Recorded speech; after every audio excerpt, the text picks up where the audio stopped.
Hi loves, welcome back and welcome back to Monthly Album Faves Season 2! Yay! So this series has taken a little bit of a hiatus for the last few months, but this year I wanted to bring them back again because I love talking about albums so much and I really just want to keep talking about them. I loved sharing my favorite albums with all of you, and yeah, hopefully I can find a format that actually can compromise between my very busy schedule versus my need to ramble about albums for hours at a time. So yeah, welcome back to Monthly Album Phase, welcome back to Season 2. It's been a very long 5 months without this series. I hope you guys are well and doing fine. I'm really sorry that this series has really been taking quite of a long break. Yeah, it's not fun. I feel really bad for ditching this series halfway through the year, but yeah, I'm finally back, baby, and let's talk about more albums in 2022. Woo! So January this year. January is definitely full of quantity, and also kind of quality, you know. We'll talk about the quality material as we go along, but definitely January is very different from like Januaries of years past, wherein that usually Januaries of years past are very sleepy months that like nobody gives a shit about. Like it's one of those like throwaway months of the year, you know. This year January is very busy and very just in the full swing, you know. Everybody wants to start off 2022 on the right feet. Everybody wants to start 2022 right, you know. So that's why we're here, you know. We're starting a year off good. So let's talk about the albums that started the year off good. Here are my favorite albums of January 2022. Let's get it. 이젠 I'll be coming home.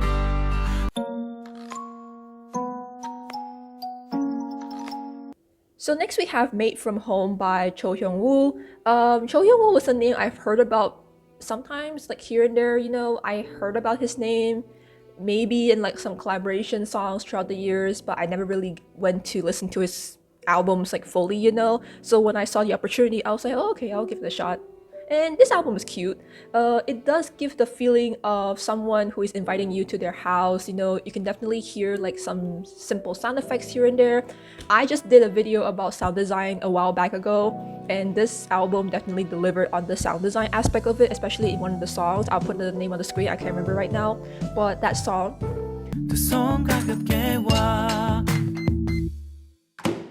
It definitely displays a lot of the cute like sound design that you can hear at home, you know, like, you know, the tinkling of the mug, or like the opening and closing of the door, things of that sort, you know. And it really immerses you into that world, and it really makes you feel like you're part of the song and its universe, rather than you're just listening to the song non-diegetically, you know, but you're actually part of that world, you know. And also the other songs are quite nice as well. They're really acoustic-y. Towards the end it gets a little bit slower and balladier, you know, which kind of lulls the pacing of the album a bit, you know. But for the first act of the album, I'd say that the acoustic parts of the album, the like wholesome acoustic parts, really just makes this album so special, and it really has this inviting feeling to it, you know. Really makes you feel at home, really makes you feel at ease. So yeah, I say that this is a really good album if you want to just chill at home with a nice cup of tea. 내 맘을 툭 꺼내 던지면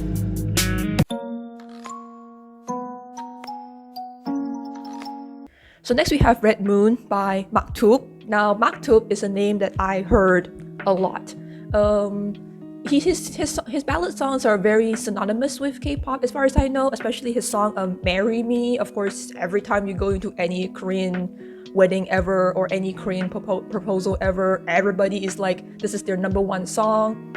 That song and like Bruno Mars's Marry Me are like the number one songs relating to marriage in music history ever, I guess. So when I saw that he released his own album, I decided to give it a shot. But before I went into the album, I watched this video by Ram, which is a Korean K-pop channel, I believe, and they made a video about Maktub and talking about how fucking loaded he is. Like seriously, the man is loaded. He's like stacking racks. He's like mad rich. What the heck? I was so shocked when I watched the video. Holy shit. And it shows the end of the video. The narrator talks about his works, his musical works, and how they somehow connected into this one lore and universe. And I was like, huh? What? His songs have a lore to it? His songs has a universe to it? When? How am I not aware of this at all? Like, the lore and universe things in K-pop are something that I can never understand, especially like being in K-pop for so long, and I've seen a lot of K-pop artists and groups, and some groups actually had their own lore to it, and it gets really timey-wimey, blah blah blah. It gets really convoluted at times, you know.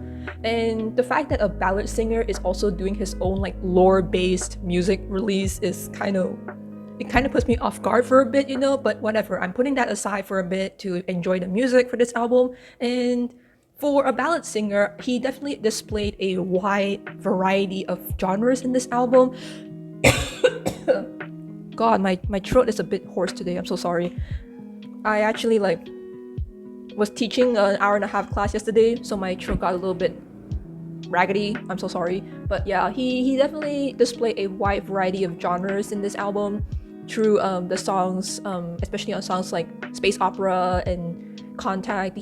These two songs are really different from what he usually does, you know, with the whole like power ballad type of things that he do, you know. The rest of the album is kind of your standard like power ballad fare, you know, but it's a different kind of power ballad in the sense that he really just displays his vocal ranges in the fullest way possible, and that really shows that he's one of the best like balladeers in this industry in particular. You know what I mean? So if you wanted to get into ballads, or you want a good intro to ballads, you know, I recommend this Red Moon album. You know, it's really good. I would say it's very diverse. It's not all just ballads, but there's some other songs in there, like, you know, your like very like mellow alternative ambient pop type affair, you know. Yeah, and you'll get a kick out of this album, you know. 내가 힘이 못 되었죠. So next we have Planet 9 Voyager by Wonwi. This is an album I wish I spent more time with throughout the month, because I do think that this is a very solid rock ballad effort, you know. Their last album, which is Planet 9 Alter Ego, is one of my favorite albums of the year. It was in my top 30 albums of the year, I believe, which is a video that I really should get to making someday, because yeah, I put this off for way too long. I really should get into making it, you know, but then no promises, because I actually intended on making a favorite K-pop albums of 2020 video, and then that never happened, you know. So I don't know, we'll see what happens to it, you know. Hopefully I can make it. If it comes out in the middle of the year, please don't be surprised.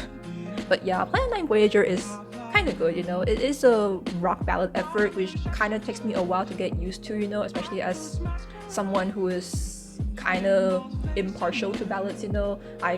Sometimes I feel like ballads are a bit too drony for my liking, you know. So sometimes when I listen to these kind of albums, I felt like, you know, I want to sleep, you know. But Wonwi did their job pretty well in solidifying the rock sounds of the album and balancing it with the mellow nature of this album, especially on songs like Trigger and Montage, I think. Yeah, Trigger and Montage, which definitely has this sort of like a signature Wonwi mellow but like powerful power ballad type rock song, you know.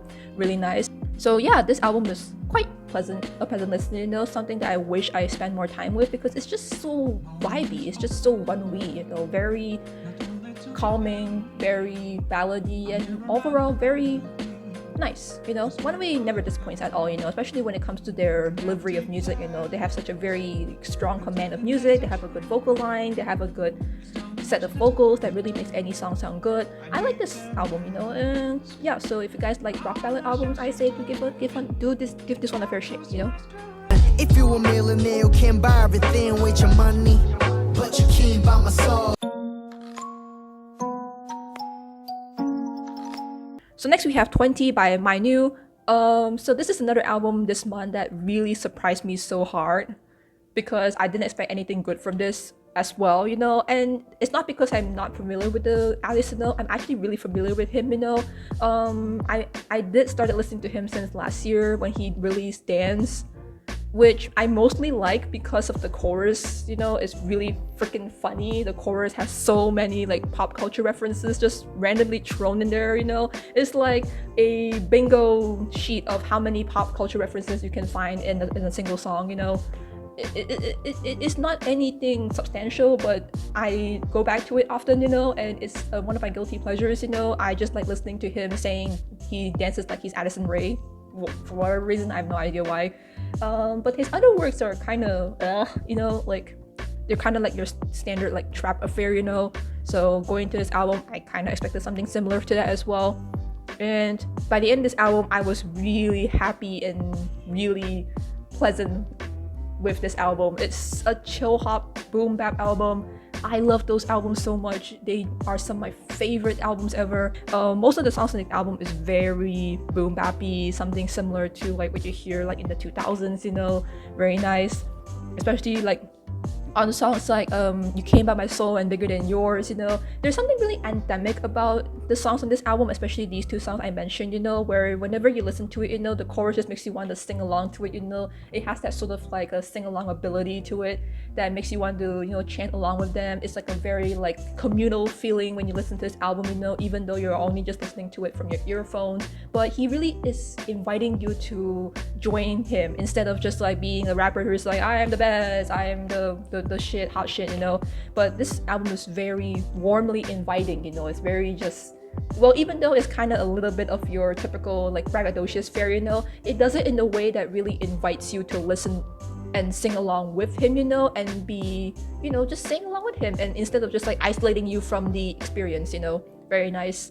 And of course, like everything's looking lovely, you know. I love a romantic song. I don't know, something about romantic boom bap songs, chill hop songs, R&B songs just really gets me into my soft spot, you know. I love romantic songs like these. So yeah, this is a cohesively good boom bap album. This is a cohesively good chill hop album. I strongly recommend you guys listening to this, you know. You'll be pleasantly surprised by it, you know, maybe you have a few faves from it, but this is one of the best surprises of the month, I swear. 그대 사라지지 마, 내가 미워져도.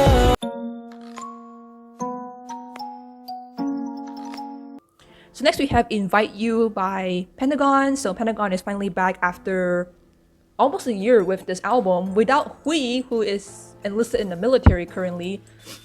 I will miss him in the military. But yeah, this is a very good album. Okay.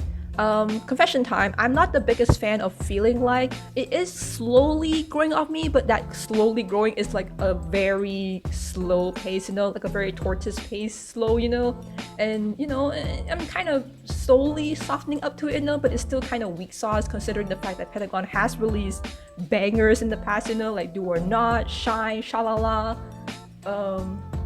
and a lot of other bangers, you know. So this song, this kind of like mellow, like groovy song is kind of, you know, it's not in their zone. They're not in something that Pentagon does, you know. It's not something I'm used to hearing from them, you know. So maybe it's something that I need to get used to, and maybe in like the next 5 or 6 months it'll grow on me eventually, you know. I don't know, but yeah, at the moment I'm not feeling it right now.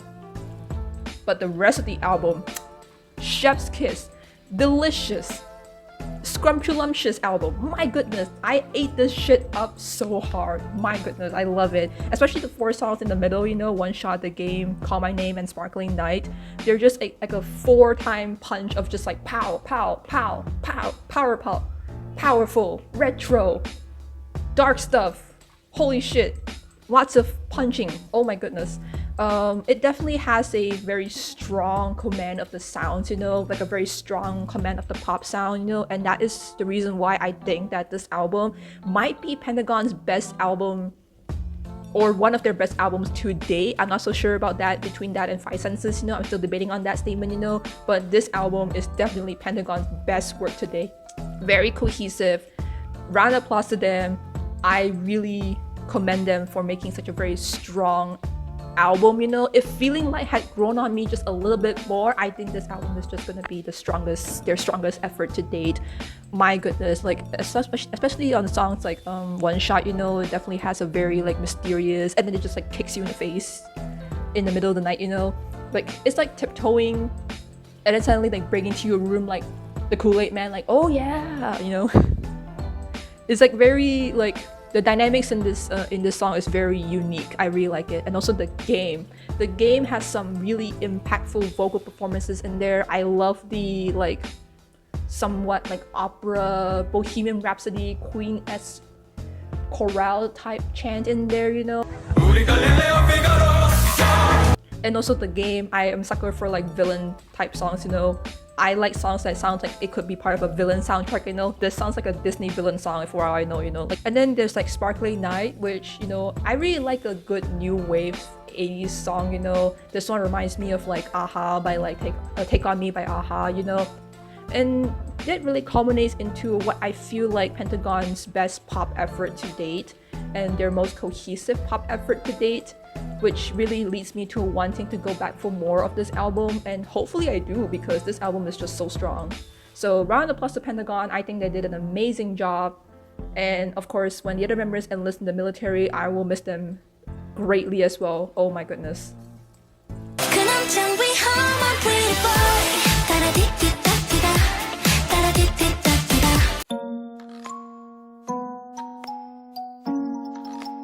So next we have Smiley by Yena. Yena is a former member of IZ*ONE.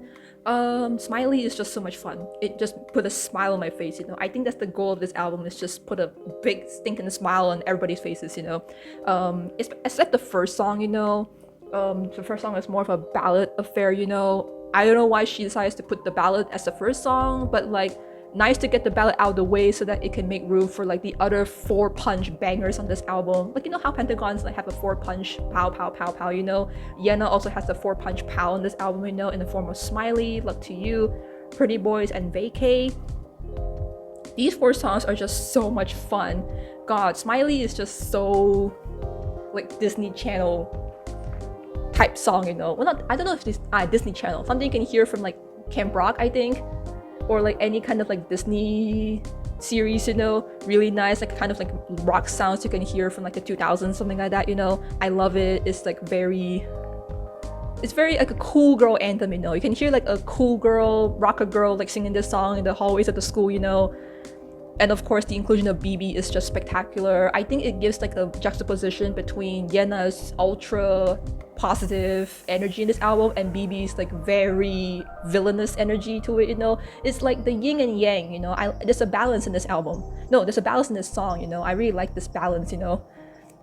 And of course towards the end, it's just like so powerful, you know. It's like a protagonist, like final act type affair, you know. It's really, really cool. It's really, really cute. And then of course we have other songs like Luck to You. Luck to You is like a punk rock kind of song. More punk rock Yena, please. I want to see punk rock Yena. I feel like this song kind of borrows a lot from a lot of the punk rock trends you can hear from the last year, you know, especially after artists like Olivia Rodrigo and Machine Gun Kelly brought it back to the limelight, kind of, you know. I fell in love with an emo girl. I'm in love with an emo girl. I feel like more and more punk rock songs should come out in this year as well, which I'm really looking forward to. And then we have Pretty Boys. Pretty Boys is so good. Oh my goodness, I love this song. It reminds me of like a lot of the 2000s, 90s like pop anthems, you know, like a thumping floor, like desperate type pop anthems, you know. I just love these kinds of like minor keyed pop anthems. It's just so good. It really makes me feel so good. And the chorus is just so catchy as well. The chorus is so dang catchy. Oh, the chorus is so dang catchy. What the heck? And then finally we have Vacay. It's like a very nice disco-y, retro-y kind of like carpool song, like a road trip kind of song, you know. Very nice. So altogether it creates a very bright pop image for Yena herself, and it really establishes her image and foothold of the industry like really solidly, and it creates a solid foundation so that whenever moving forward you can associate these kinds of really bright pop sounds with Yena herself. And I'm actually looking forward to her solo career in the near future. I'm just so excited for what the future holds for her. Well done, Yena. I'm so proud of you. I love IZ*ONE so much, and I am all for supporting the IZ*ONE girls in their solo endeavors as well. So yeah, I'm so looking forward to Yena and what she can offer in the future. Well done. 내 머리에서 발끝까지 내 머리에서 발끝까지. So next we have Sequins by Moonbyul. This album is so stinking good. It's so stinking good. It's so well paced, it's so well track listed. Every single song serves its purpose really well, and it really displays Moonbyul's strengths in the best way possible as a solo artist and what she is capable of outside of Mamamoo.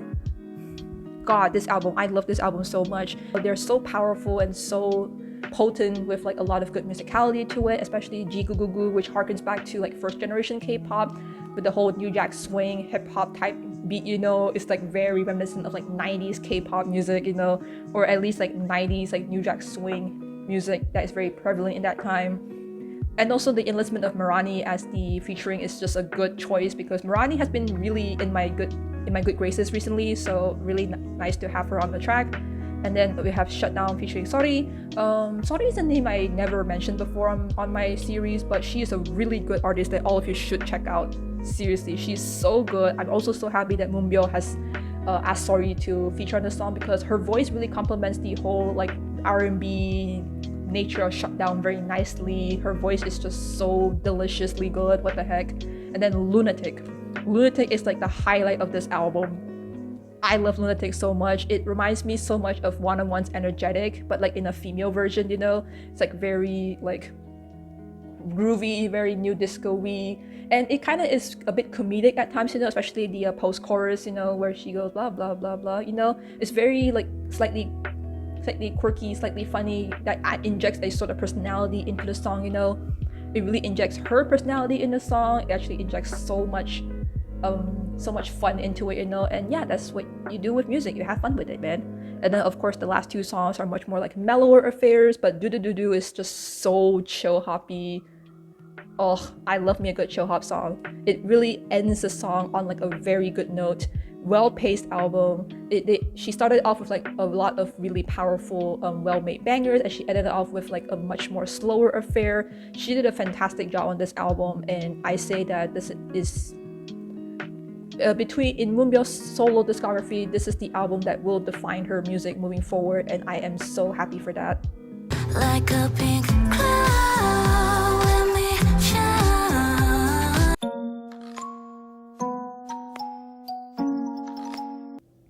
So next we have We by Wheein. Okay, another Mamamoo member.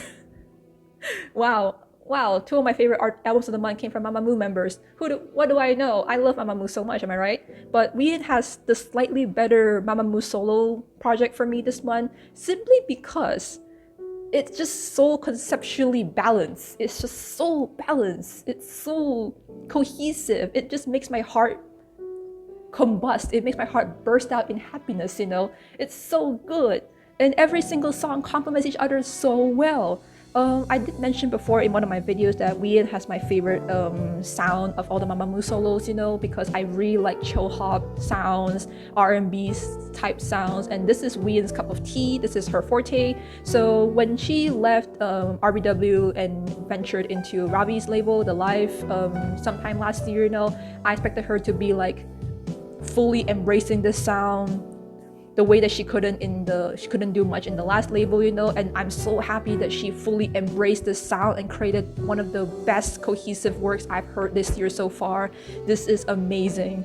This is so good, so delicious, so vibey. I actually had a pleasant time listening to this. Every single song just it flows so well. It's like a river, you know. It's like listening to a river. It just flows so well. And I think by the end of the year, this album could even be my top favorite albums of the year. Hopefully, you know. So Yasmin, in the future, if this album makes it to your top albums in the future, just so you know, I called it first. So yeah, I love every single song on the album, you know, especially these songs, Make Me Happy, R&B goodness, Pink Cloud. Oh, it's so dreamy, it's so romantic. I love it. It's so wispy and light, and it feels like I'm on the sky on a nice fluffy cloud, and just like, oh, I feel so light, and I feel like my worries are all gone. And then like A Letter Filled with Light, also good. I really like how Letter Filled with Light is just so wispy. Oh my god, I love wispy romantic songs. Holy shit. And then Deserve interlude, delicious. Thank you. Then the last two songs, Paraglide and Pastel. Pastel is my favorite song on the album actually, because I really like how it reminds me of like strolling through the park, you know. I really like chill hop songs that makes you feel like you're strolling in the park. And it's just so good. Oh my god, I'm so addicted to it. It gives me like so much serotonin. Oh my god, just thinking about it just fills me with so much joy. Oh my goodness. And then Paraglide is the best ending I can ever ask for an album. It's just so... It just caps off all the nice chillness in a very wholesome way, you know. And at the end of the day, you know, this album is just so well made, so cohesive. Oh my god, Wheein just gave me so much happiness, you know. I love her so much, and I love all of Mamamoo so much. They gave me so much happiness in their music. And yeah, I hope that Wheein flourishes even more under the live in her new ventures and create more amazing music for us, you know. Also, congratulations on your first win, Wheein. That is so well deserved, especially for this wonderful album that she released. So well deserved. I'm so proud of her.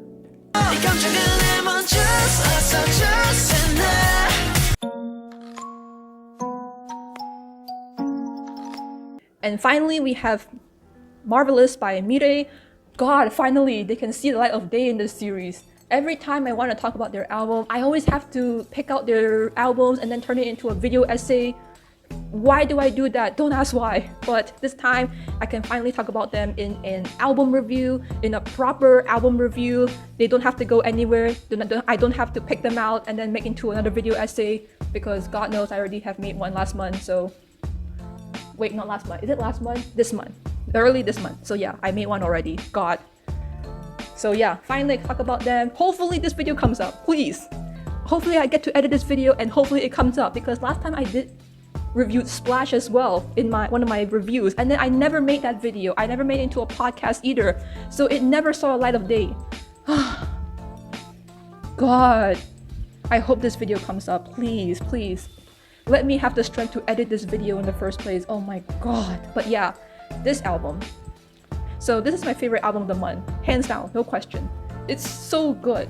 I don't have any complaints about their first two albums, you know. Their first mini is one of my favorite debut albums of last year. Their second mini is in my top 30 albums of last year for its like cohesivity and like making good solid pop music true and true, you know. But both these albums suffer from a similar fault, which is not enough balance between concept and cohesion, you know. See, the reason they haven't made a really solid, like really good album so far, in a sense that they haven't found the right balance between good concept and good cohesion in making pop music. So the first album has like good concept but not enough cohesion. The second album has like really solid pop sounds, cohesive pop sounds, but like not enough concept to like bind it all together.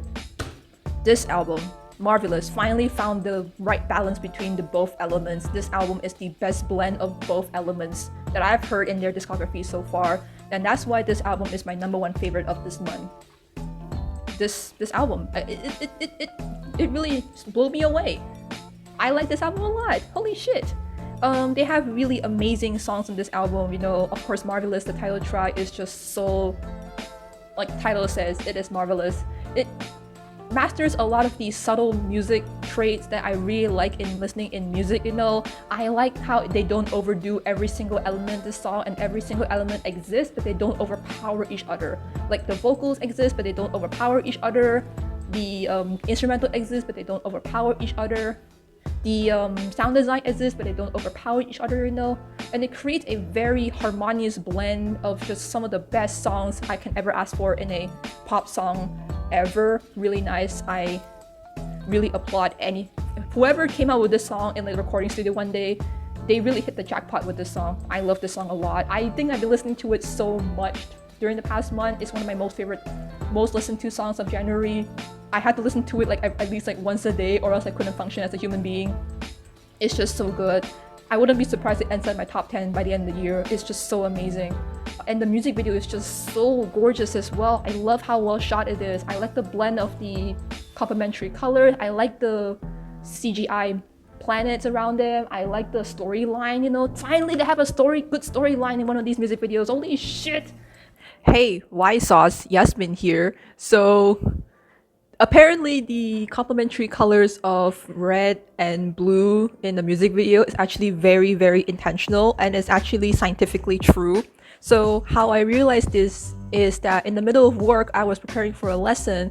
I was listening to Marvelous and I read the lyrics briefly. There's this one part of the song where they mention about a blue sunset on Mars.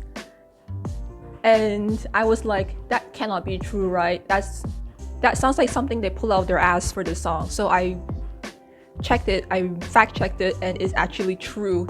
Mars does have a blue sunset. And also their sky on a regular day is indeed an orangey red.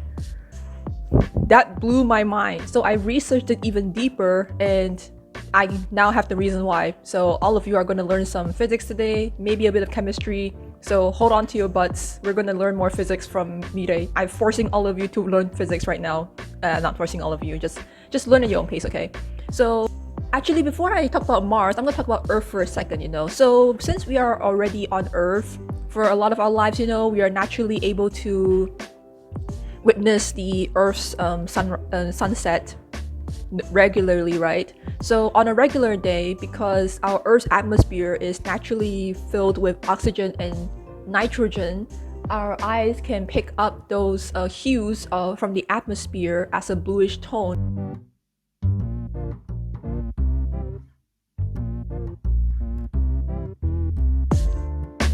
Because our S-cones can pick up a bluish tone from the atmosphere. But as the sun sets, a lot of the light gets filtered, blue light gets filtered out, and a lot of the orange light gets to penetrate through the atmosphere. So that's why we get to see an orange sunset. Now, conversely, when you go on Mars, Mars's texture and surface is comprised of iron oxide, or in layman's terms, rust. And there's so much rust on Mars, you can actually also see it in the atmosphere as well. And the atmosphere on Mars is actually pretty thin. So that's why the sky appears to be very orangey red. And as the sun sets, a lot of the light gets filtered out. A lot of the orange light gets filtered out in the atmosphere, and only the blue light penetrates to the atmosphere. So that's why the sunset on Mars is actually a bluish color. Okay, I nailed it. Okay. Thank goodness I don't forget anything. Okay, because I tried to learn it yesterday and I don't understand like half of it, you know. And then, the B-sides. The B-sides are so good as well. Futureland really extends over to the like very rowdy type old school hip-hop / rock affair that of the last album, which is Don't Stop, you know. It's very anthemic. It's very like sing-alongable, you know. You can actually join them as well, you know. Something about Don't Stop and Futureland just have rise the same energy in the sense that you can actually join them, you know. It's very welcoming, it's very fun to listen to, and of course it's so endemic and you can chant out loudly with them. It's just great. And but like Futureland is a bit more like smoother in nature, you know, because it's set to the backdrop of like them being on an airplane, you know. Why does it give me like Will Smith Miami energy? Kinda, I don't know why, but yeah, it's so good. The beats from the past are taking their toll, man. What we do now is future molding. And then we have Juice. Juice is one of my favorite B-sides of the year so far. One thing I like in music are two things. One, power pop anthems. I love power pop anthems. And one of the songs I want to recommend to you guys is And We Dance by the Hooters. That is the best example of a power pop anthem that I think resembles the song very nicely. And we danced like a wave on the ocean, romance. We were liars in love. Another song that really does this really well is Shut Up and Dance by Walk the Moon. Oh, don't you dare look back, just keep your eyes on me. I said you're holding back. And then recently AB6 did that as well when they released Cherry last year. I just love these types of power pop type songs that are just so madly in love. Like you can actually hear that they actually sound like they're in love in this song, like very just like madly and just so deeply in love with someone. Like whoever who is listening to this song has the feeling of bliss for like the next 2 minutes. Final Cut is also so good as well. The intro of Final Cut somewhat reminds me of a video game song that I cannot put my finger on it. You know, I have been looking for that video game song for so long. It is either this one song from Puyo 15th Anniversary Or like a song from like Pokemon or something? Or like, is it a song from a Sims game that I used to play, like Harvest Moon or something? I can't remember. But it reminded me so much of that. It could have reminded me of Restaurant City for all I know. I don't know. The intro song reminds me so much of Restaurant City for whatever reason.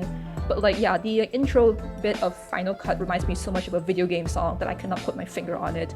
But yeah, chill hop song. Love a chill hop song. I love cute chill hop songs like this.